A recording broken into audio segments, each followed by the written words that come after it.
I want to just speak briefly here to remind us of Erik Erikson's stages of what he calls psychosocial development. And the reason I'm bringing these in here, and many of you will be familiar with Erikson's map, is that I think it speaks well to the themes of this section.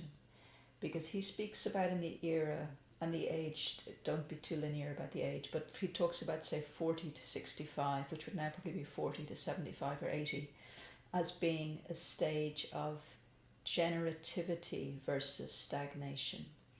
And what he means by that, or what he's speaking to, is, in middle adulthood, have we found ways to contribute to life?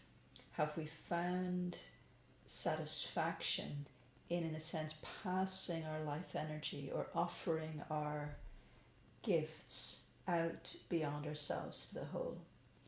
And he speaks about how important it is to find satisfaction in that way, because the self can't fulfill itself as a mature adult by just looking after its own preferences and desires. That may sound moralistic, but maybe it is moralistic. But certainly it's many of our experience that the pleasures and the sort of natural organic movement of life is about becoming generative for more than the self.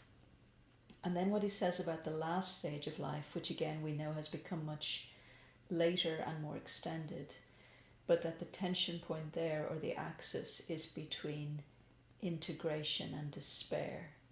And a lot of that actually has to do with how we manage the stage before it.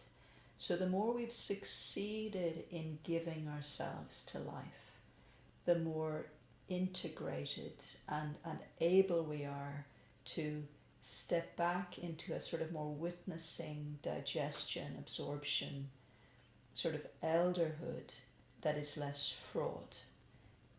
Whereas if there's a sense of regret, of in a sense having failed to live fully in our middle years, there's a much higher possibility of psychological suffering, regret and despair, like self-disappointment.